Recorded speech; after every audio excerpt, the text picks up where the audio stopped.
నమస్తే అండి అందరికీ. నేను మీ మహా. వెల్కమ్ టు వెంకీ మహా వ్లాగ్స్. ఈరోజు మనం ఒక మంచి రుచికరమైన పచ్చడి తయారీ విధానం చూద్దాము. అదేంటంటే కొత్తిమీర పుదీనా పచ్చడి.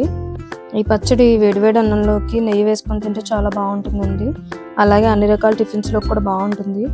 మరి ఈ పచ్చడి తయారు చేసుకోవడానికి కావాల్సిన పదార్థాలు ఏంటో చూద్దాం. కారానికి తగిన పచ్చిమిరపకాయలు, కొత్తిమీర, టొమాటోలు, ఎండుమిరపకాయలు, కొద్దిగా అల్లం, పుదీనా, ఒక ఉల్లిపాయ, వెల్లుల్లిపాయ రబ్బలు 3, పులుపుకు సరిపడగా చింతపండు. ముందుగా స్టవ్ ఆన్ చేసి ప్యాన్ పెట్టుకుని కొద్దిగా ఆయిల్ పోసుకుందాం. ఆయిల్ కొంచెం హీట్ అయ్యాక 2 స్పూన్ల పచ్చిశనగపప్పు, 1 స్పూన్ మినపప్పు, కొద్దిగా ఆవాలు, కొద్దిగా మెంతులు, 1 స్పూన్ జీలకర్ర,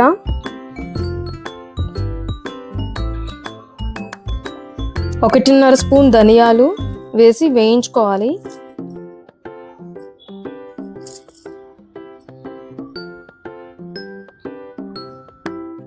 అవి కొంచెం వేగాక పచ్చిమిరపకాయలు, ఎండుమిరపకాయలు వేసుకోవాలి.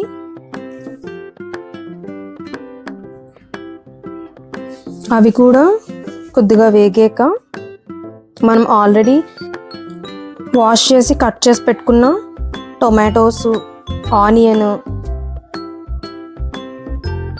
అల్లం ముక్కలు మరియు పుదీనా, కొత్తిమీర అన్నీ వేసి వేయించుకోవాలి.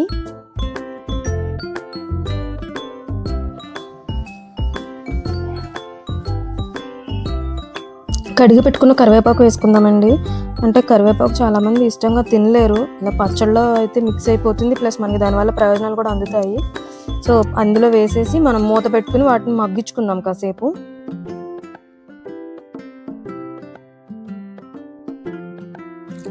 బాగా మగ్గాలండి. ఆ వాటర్ వస్తుంది కదా, వాటర్ అంతా కొంచెం ఎగరాలి బాగా.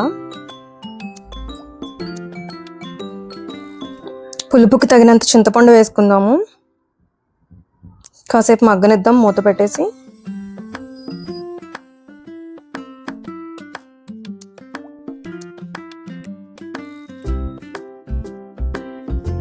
ఓకే అండి, ఇప్పుడు రుచికి తగినంత ఉప్పు వేసుకుందాము.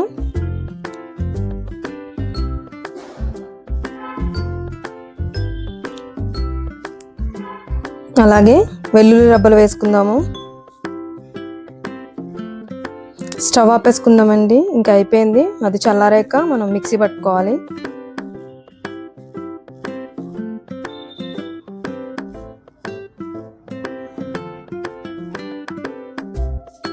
ఇంకా ఈ మిశ్రమాన్ని మొత్తం మనం మిక్సీ జార్లోకి తీసుకుని గ్రైండ్ చేసేసుకుందాము. ఓకే అండి, పచ్చడిని మనం బౌల్లోకి తీసుకుందాము. ఈ పచ్చడిని మనం ఇంకా తాలింపు పెట్టుకోవాలి. సో స్టవ్ ఆన్ చేసుకుని చిన్న ప్యాన్ పెట్టుకుని కొద్దిగా ఆయిల్ పోసుకుందాము. ఆయిల్ కొంచెం హీట్ అయ్యాక కొద్దిగా ఆవాలు, కొద్దిగా మినప్పప్పు, కొద్దిగా జీలకర్ర, ఎండుమిరపకాయ, కొంచెం కరివేపాకు వేసి వేయించుకుందాం. వెల్లుల్లి రబ్బలు 2 వేసుకోవాలి. అవి కూడా వేగాక కొద్దిగా ఇంగు వేసుకుందాము.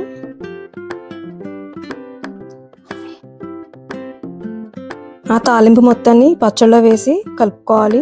అంతే అండి, ఎంతో టేస్టీగా ఉండే కొత్తిమీర పుదీనా పచ్చడి రెడీ అయిపోయింది. మీరు కూడా ట్రై చేసి ఎలా ఉందో నాకు కామెంట్ చేసి చెప్పండి. ఈ వీడియో కనుక మీకు నచ్చినట్లయితే లైక్ చేసి, షేర్ చేసి, సబ్స్క్రైబ్ చేసుకోండి. Thanks for watching.